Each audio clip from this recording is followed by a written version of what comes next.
I've been given the task of talking about the role of the government of Uganda and the private sector towards attaining Vision 2040 by focusing especially on socio-economic transformation. And I'm going to approach it this way. I'm going to give a brief preamble on the economy of Uganda, and then look at its development agenda, our development agenda, the current one, summarize it. We look at the role of private sector, the role of government, and the state of the economy briefly. As we're all aware, Uganda is a small open economy. Those words are selected very carefully. Small open economy.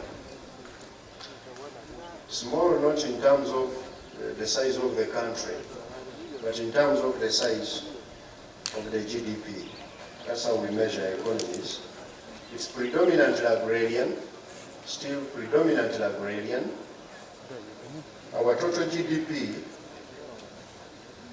has grown from $37.6 billion in 2019 to $40.2 billion in 2020. Despite the COVID pandemic, the GDP expanded, but at a relatively slower pace than it would have expanded. It grew at 3.4% last year. When you check the graph there, these are export of goods and services as a percentage of GDP. In Uganda, we are exporting only 17% of our GDP. In Mauritius, they export 38% of GDP. In Korea, they export about 40% of GDP. In Malaysia, they export 65% of GDP.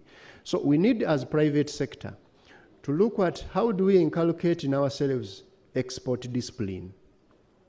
And then we work out a plan on what role should government play to support you to export. Usually, we run first to tax. Whenever we have issues of economic conversations in Uganda, we run to tax. Now, government gave free tax to anyone who's going to export 80% of your output. No farm has ever benefited from this tax break. Also, exports in Uganda are not taxed. But even those who want to avoid tax in Uganda just produce and export 80% of your output. You will not pay any tax. Government gave a corporation tax holiday. So the point is, how do we become competitive? What are the drivers of competitiveness? And then we discuss them here in Chankwanzi, the things which are affecting you, and we address them. I'm ready to listen to that. The fourth reason why our economy is growing when incomes are not changing is the high marginal propensity to import. We are importing a lot of what we can produce here. That's what marginal propensity to import measures. The proportion of your income you spend on imports every year, which imports you have a combination of technology and capacity to produce. I've used this image for the last about 10 years to explain. I was going to Jinja one day, again to talk to our soldiers in Chimaka about the economy, and I observed something. On Jinja Road, the side which we drive on from Kampala to Jinja is smooth, relatively smooth.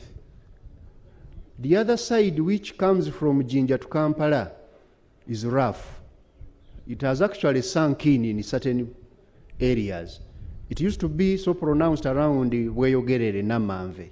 Now they have repaired the road. So one side of the road has sunk in, the other side is okay. One time I asked my students, why do you think this is the the state of our road. They said it is because of corruption of UNRA. They don't fix roads well.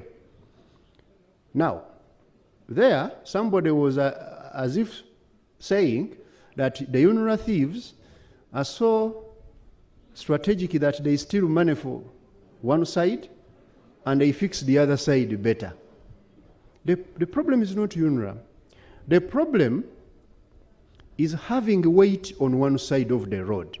The trucks which come in from Mombasa, they come when they are heavy, but they leave when they are empty.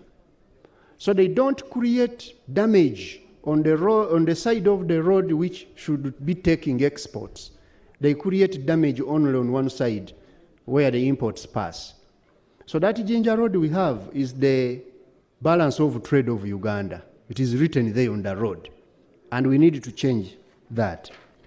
The number 5 reason why our incomes are not growing when GDP is growing is the fact that our GDP is largely produced by foreign-owned businesses and who repatriate the money that they have made.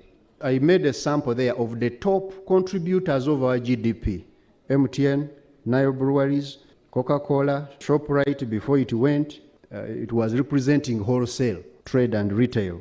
Then we have Shell, banking, and so on. Now, you'll find when you look at Johnny's list, John is the Commissioner General of URA, the list of top taxpayers, me as an analyst, I look at it. You see that the top 100 companies, the ownership is foreign, most of them. And as you know, in Uganda we have an open capital account. You make your money, take it. Some people were saying, no, what you do, close the account. Don't allow people to take the money. Is it yours? Someone has brought his own money, made it, and he has made the money. Why do you stop him from taking it? Why didn't you stop him from bringing it? So some of these conversations, we need to have them. How do we support now our local business community to ensure that we can enter into these areas where GDP of Uganda is being generated? I'm so happy now that MTN has initiated a PLC. I hope Ugandans realize what that means, and many other companies, you are going to encourage them to do the same, so that Ugandans can now partake in this success. If MTN is selling a lot of data, let Ugandans also share in the dividends which are made at the end of the year. We have also high concentration of labor in agriculture as another problem, which is making us having an economy expanding and the incomes are not growing. Why are we saying this? The numbers are there. In Uganda, 72% of Ugandans who are working, they are in agriculture. The sub-Saharan African average, which is the worst performer, is about 53 people in Africa. The average for the world is about 27 people out of 100. In Malaysia, only 10 people are working in agriculture. In Korea, only 5 people are working in agriculture. Now, some people don't understand economists when we say this is a problem. They say, how can you say agriculture working there is a problem? It's a problem because agriculture has low income elasticity of demand. Elasticity of demand measures response of people to changes in their incomes. When your incomes rise, how do you respond? Which items are you likely to buy more? And so on. Now, agriculture tends to have the lowest response when people get money. I was eating and taking coffee and tea a few months ago when I was not PSST. I was putting one tea bag in my cup to have a cup of tea. Do you think now I put 4 that I'm PSST? No, I still put one tea bag. So the tea farmers in Uganda are not taking advantage of me. Who's taking advantage of me? The manufacturers. Because I have to buy suits, I have to buy more data to call, I have to buy more fuel to move around, and so on and so forth. So what we are saying is, in economics, if you want to transform a country, get people out of farming, get them into factories, into IT centers, into service-oriented modern economy. And in Uganda, we are not yet there. And we are showing on the second graph there that actually agriculture's contribution to GDP has gone down. Agriculture used to contribute 54% of GDP in the 1960s. During Amini's time, it even increased to about 70%. Actually, that should show you the challenge with agriculture and the economics. In Amini's time, the economy nearly collapsed. And what remained here was subsistence agriculture and coffee, people growing coffee. Now, when the economy of Uganda is growing quite fast, in the years which we have witnessed, agriculture has gone out of GDP. What is contributing more GDP now is services, and now industry is also beginning to peak. The last factor I wanted to mention is low level of manufacturing. When you look at Uganda's economy, our value added as a percentage of GDP first crossed the 10% line in 2011, a few years ago. In the history of Uganda, we have never had manufacturing crossing a 10% contribution to GDP until 2011. Slightly there, when you look at the extreme right, now we are beginning to peak. How do we keep the momentum to ensure that manufacturing starts to contribute substantially to our GDP? And which type of manufacturing are we doing? How do we integrate this manufacturing in the global economy? The entire Africa contributes 3% of the global GDP from manufacturing. And that 3% comes from mainly South Africa, Egypt, and Morocco, a few countries. So we need to work on incentives that can make us develop the manufacturing subsector, because it has a high multiplier effect on the economy. Having said that, we need to ask ourselves, what exactly is the issue with Uganda's economy? We have about 5 major issues in summary. The first is that although agriculture's share in GDP has reduced to 23, Ugandans employed by the sector have stagnated above 70. That's an issue. We are employing most of our people in a sector which is not contributing to GDP. That's why we have low incomes, that's why we have poverty. The second issue is that although the share of industry and services in GDP has increased to 26% and 51% respectively, Ugandans employed by the sectors, those two sectors, have stagnated at 8% and 21%. This is another policy issue we need to look at. Why are industries and the services which have contributed now more to GDP have taken the place of agriculture and not creating enough jobs? That is the issue we need to discuss. And as private sector, you need to tell us, what is constraining you to employ people? What is destroying the jobs in the sector? What can we do to make the sector job mainstreamed? These are some of the conversations we need now to start having. And then government, we are focused and support those areas. The third issue is that Ugandans are stuck on land. The rural population in Uganda is 73%, almost matching that of agriculture. Now, some people, we don't understand what it means to stay in this environment here of Chankwanzi when you want to develop an economy. Sometimes we don't understand. Honorable Prime Minister, you legislated in Parliament that we need to have cities. But you know, cities are not legislated. Cities are developed through conurbations by bringing activities in areas which can attract other activities, and all of a sudden you have a city. We need to start looking at serious zoning of Uganda where we want these cities, and then put up the industrial inertia there. It is industry which drives productive cities historically. Without doing that, we can legislate and demarcate, welcome to this city when it is a rural area. And we have it in the country. The fourth, why are we promoting cities? Because even the government finds it easy to provide services when people are staying together. Water is easy, other utilities. But now, in Chankwanzi, how do you provide tapped water? One person is here, another, the neighbor is a kilometer or two away. How do you pipe that water to a house? The unit cost is not working. Then half of the GDP in Uganda is informally produced. And therefore we need to see the incentives to formalize. These ones we know very well. The last one is the incomplete demographic transition, whereby our death rate has reduced. You know, Ugandans are no longer dying the way they used to die. Death rate is low. Life expectancy has increased. Now on average, a Ugandan is expected to live up to 63 years. Those who die below 63 is an accident. Those who are above 63 is a bonus.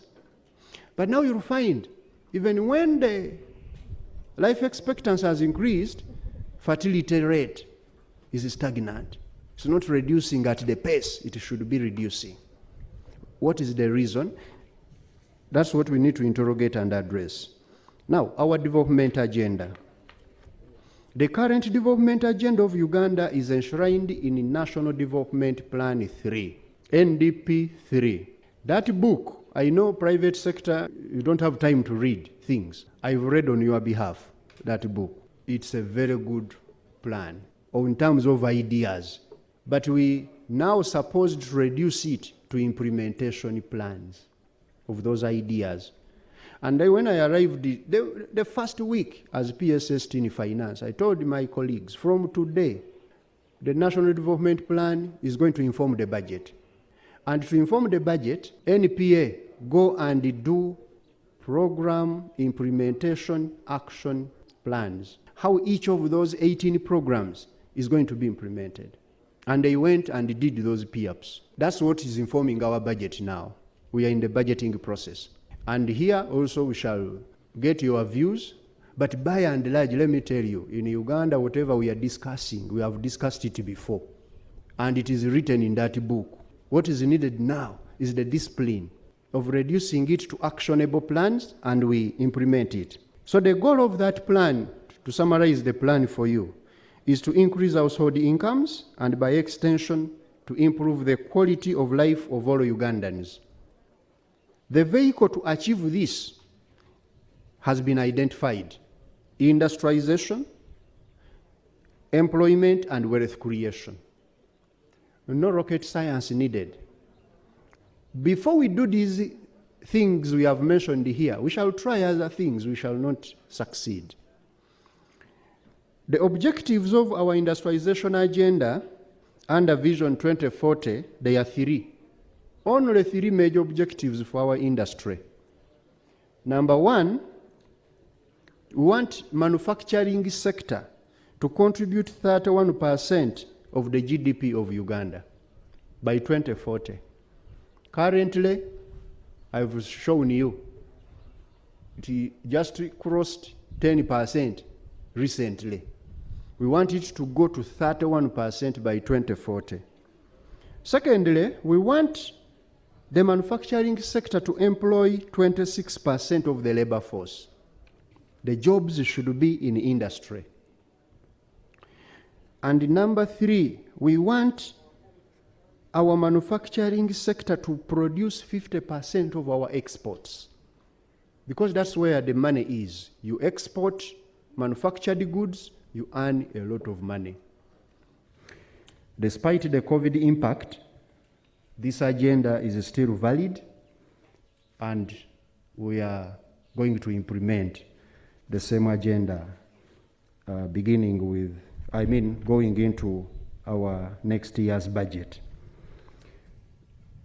There are some notable efforts which are underway, especially in the area of industrialization, the first arm of this agenda, of building industrial parks. The plan is to build about 25 parks across the country, you guided, and a minimum of 3 parks should be built every year. So far we have managed to build 9 parks, or we are in the process of building 9 parks under UIA and 5 other privately owned parks, a total of 13, rather of 14. These parks, I want to commit Your Excellency and the members of private sector that in my tenure, with the support of His Excellency, I commit to dedicate focus on building the infrastructure in these parks and support them to promote, brand, and market Uganda to quality investors, but most importantly also support our indigenous business people to locate in these parks and do business and make money. The second other area in our strategy is of import substitution. We want to turn, and we have already started, the misfortunes of COVID-19 into an opportunity by converting the country's high import bill into a boost for domestic manufacturing capacity. Before COVID hit us, the total import bill of Uganda in 2019 was $7.3 billion. That is 27 trillion shillings, which we spent on imports, compared to the export receipts of about $3.4 billion, or just about 12.7 trillion shillings. His Excellency the President emphasized this during his several televised addresses during lockdown and in the State of the Nation addresses he has given. This strategy is now part of our development plan, and NPA has prepared an import substitution action plan, and I've already told my team at Finance that we are going to align the budget fully to the National Development Plan so that we can support BUBU, local content, and also ensure that this strategy is implemented. The products which we need to substitute, where we have the capacity to substitute, have been identified. And His Excellency actually started this journey of identifying them when he wrote a paper to Cabinet. When you look at plastics, we are importing, in 2019, before COVID, we imported plastics worth $386.5 million. Iron and steel, we imported $369.4 million. Pharmaceuticals, we imported $281 million. Edible fats, we imported $248.4 million. Cereals, we imported $236.4 million. Pepper, $162 million. Salt, $133 million. Sugar and confectionaries, $96.6 million. Wheat, $87.5 million. Rice, $66.6 million. Used clothing, $60.6 million. Animal feeds, $20.5 million. Fake hair, $10.4 million. Fruit juice, $1.5 million. Straws, $270,000 US. On these items, analysis has been done and 10 products and 3 services have been identified to start with. We are going to support the oil and gas so that we can also get the petroleum industry underway, and we are already supporting it. As His Excellency perhaps will inform you the steps which we are taking. We are near the FID. iron and steel, medical and pharmaceutical. Now, these have been out of the other import list, have been committed by government that we are going to support those who are investing in them, to substitute them. Cereals, plastics, vegetable fats and oil, textiles, salt, fertilizers, sugar and the industrial sugar, transport services, construction and medical services. These have been identified because of the volume and value we import. Also because of existence of domestic production capacity, and also because of presence of raw materials for them, because of the technology complexity which we can manage, because of the strategic importance of these goods and services to our economy, because of the high potential they have for job creation, and also because they are essential commodities for our lives, the linkages they have with other sectors in other industries, the capital requirements which are not too huge for some of them, and also because already government had started previous efforts on them. But we are not only just going to substitute imports, we're also going to promote exports. And here we seek to increase the value and volume of manufactured products processed from agricultural commodities. We want to industrialize agriculture so that we don't export our value to others, but we add value, especially in the areas of textiles, in the areas of soft drinks and other processed agricultural produce, but also in cement, in steel, and processed minerals. The expected result here is to increase our manufactured exports from 12% of GDP to 20% by 2025, and also increase the ratio of merchandise exports to GDP from 13% to 17%. These ambitions, they may look small, but we want to be as realistic as Barbara was saying here.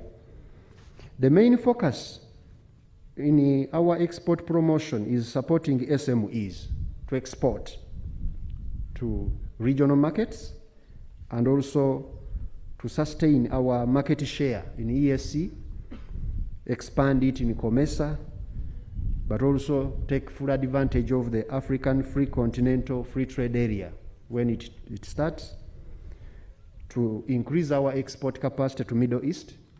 That's why recently, when His Excellency cleared the team, because now we are no longer spending money on travel abroad. If you want to go abroad, you have to first be cleared by His Excellency and the Prime Minister. Now, the only people that they are cleared, they are allowed, were those going to Dubai. And as PSS, I looked in their budgets. I said, every shilling you're going to spend, you must write somewhere the deliverables. And they indeed agreed. UIA said, I'm going to bring here a minimum of $1 billion worth of investment. I said, sign here. If you don't bring it, you pay back, or you lose a job. And others, Uganda Export Promotions Board is there. I told them. And I'm happy that they have come back with these commitments. And I'm going to look for results out of these commitments going forward. The same with China. We need to get into this market of China. We are importing, but we don't export there. We need to get into EU much more. And these are areas we are likely to support, and we are committed. The role of government, therefore, is going to be as follows.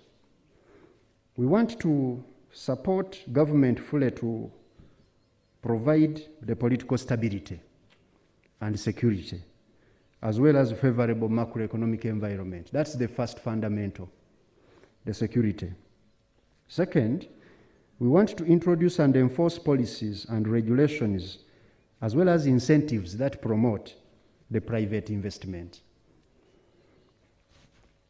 We are going to also invest directly or jointly with the private sector in some strategic areas. Recently we had a conversation on revamping Chirembe mines. And we have taken some decisions, as you learn. And we would want to see our own private sector as well partaking in that. How do we create these consortiums so that when we are revamping it, it's not only the foreign firms that take full advantage.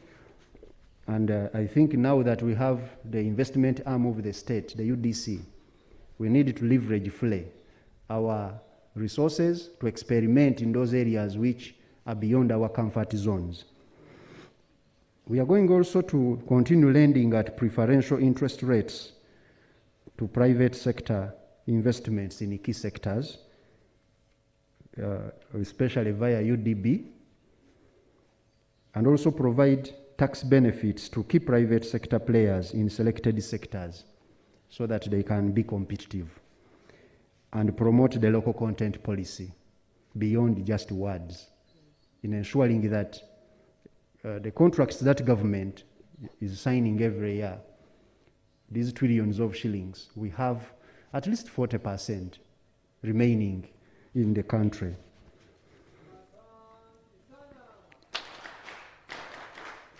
We also want to improve the funding of marketing of Ugandan goods and brand. So we are supporting fully now the export, those who are in the area of export promotion, and also in our tourism. The Uganda Tourism Board CEO recently presented to us a fantastic idea of rebranding Uganda for tourism purposes to take advantage of this slump which has been created, because now everywhere in the world people are looking for places where they are going to go to put off the stress of 2 years of lockdown. We want the destination to be Uganda by putting more investment in branding Uganda as a place of preferred traveling, not just even tourism. And also we want to improve on resource mobilization to finance all of these plans. URA knows the position of His Excellency the President on our ability to collect tax, and this is where also private sector, I squarely want to look in your face and say kindly, declare fully what the business you are doing, such that we can be able to get the money and support these ventures. I want to commit that once the resources are got, they will be spent in the areas where they are creating value for all of us.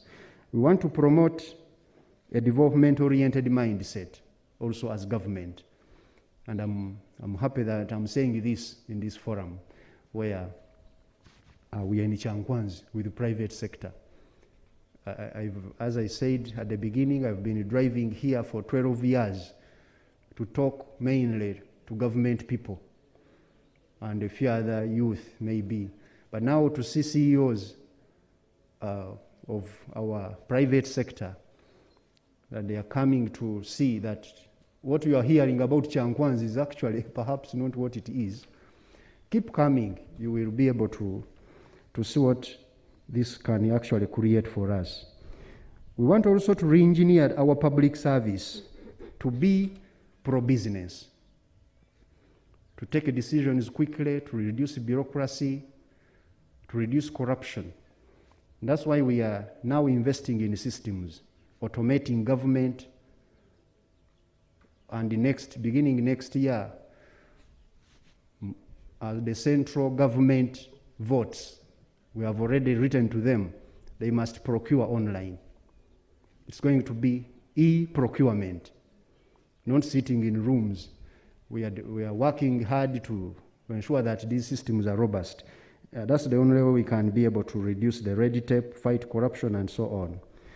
We want also to enhance partnerships with the non-state actors, including you, development partners, and others. But most importantly, we want to remove, or at least to reduce dramatically, market distortions.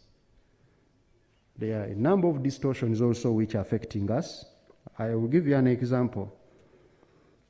In the banking sector of my good friend Matthias Katamba, which he leads, there is a lot of protection of the lenders. But who protects the customers of the banks? We have a credit reference bureau. The credit reference bureau protects the lenders so that the customers don't cheat them. But we don't have a customer reference bureau which can protect the interests of the borrowers if the bank is cheating them. That's what we are now working on to ensure that we can have all these things in place.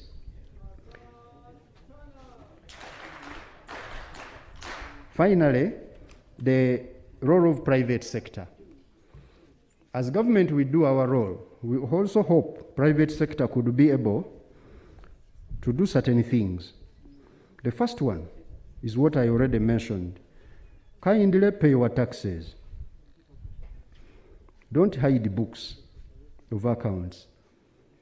Because now we don't want to introduce new taxes every year. I've told my colleagues that let us carry out analysis. Instead of going easy to introducing new taxes, why don't we work more on enforcement of compliance, such that everybody pays what they are supposed to pay, a little, and then we are able to create much more. And we are working on that. Also, you are the principal creators of jobs and employment.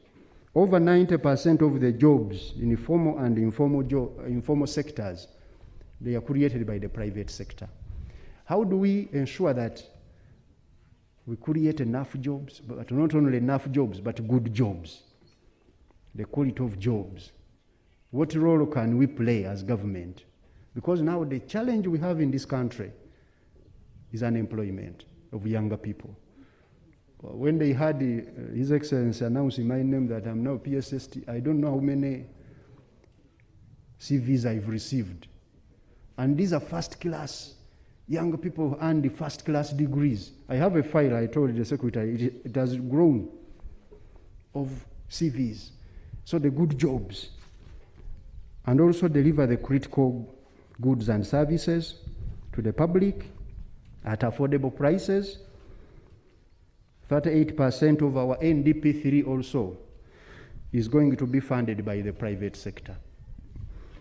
And that plan has a total cost of 342 trillion shillings. Of these, 128 trillion is going to come from private sector. And you are already doing that job. But how do we scale it up and undertake investment in areas which can be able to create more momentum for recovery of the economy and promote efficient flow of capital? Where I come from, I learned from economics, the public sector economics, which I've been teaching, that if you want to waste money, spend it on government, on public sector. And if you want to get the best out of money, spend it through the private sector, because it generates multiplier effect. Do we have this in our country? Is the private sector well organized to do this, to achieve the efficiency we want with this money? Or the private sector also could join the public sector in wasting money? Finally, I would want, very briefly, there are other details, but I think for interest of time, I would want to give you a small glimpse on the state of the economy right now, so that we are able to see where we are going. GDP is recovering very well, because in the last quarter, which is reported, GDP has expanded from 3% growth to 13.7% in quarterly growth. That is between quarter 3 and quarter 4 of the previous financial year, and it is continuing to show us a trajectory of a recovery. Inflation has been kept within the target. Currently, inflation is at 2.6%. The current inflation of November. We have recently a small spike in fuel prices, and they have led to that slight increase in inflation. But we hope this global phenomenon, because it is happening everywhere in the world, in the US actually they are in more trouble. We are hopeful that as it recedes, global issues also get global answers. Some people wanted us to provide the answers locally, quick fix. Those may not work. The third indicator I want to use is the interest rates of banks. The interest rates, however, are picking up now. They are increasing again, especially the lending rate.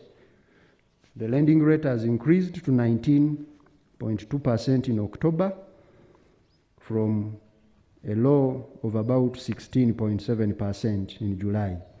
Now, this is not good for the borrowers. I'm yet to study the drivers.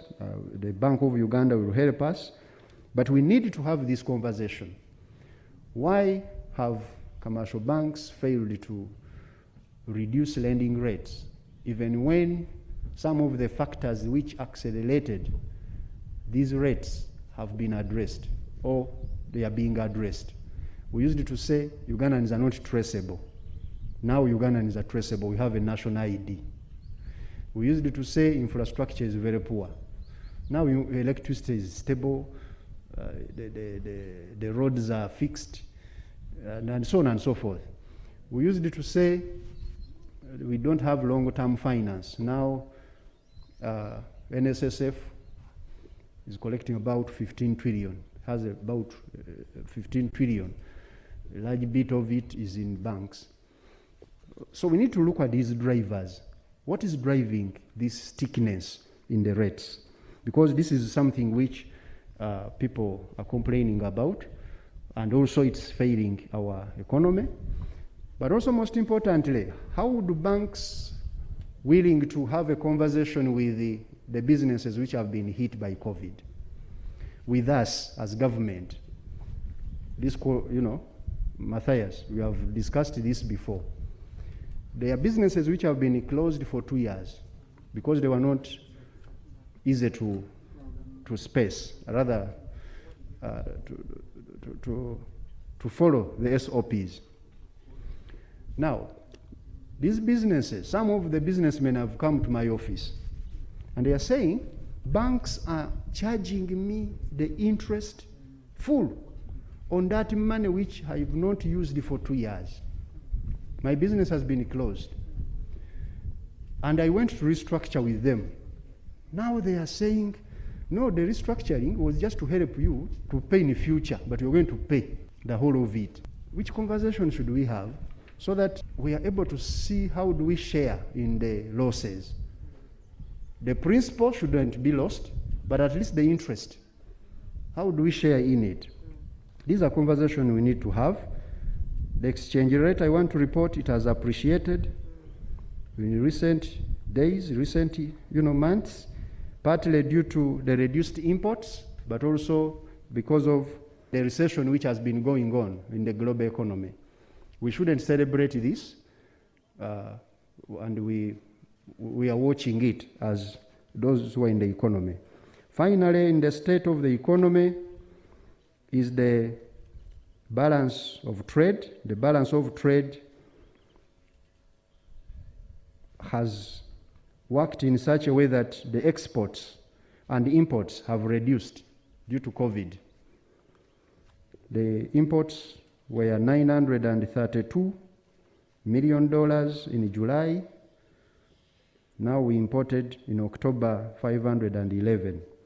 So we needed to watch these and see what is causing this, which particular ones. I didn't have the time to look at all of them, but I'm going to work with you as private sector.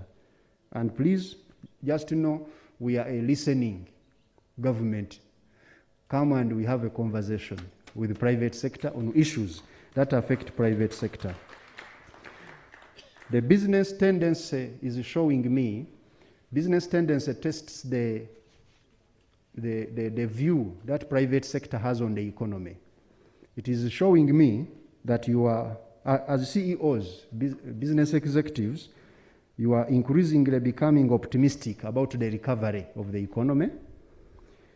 We just need, I think, now to work on the night economy to get back.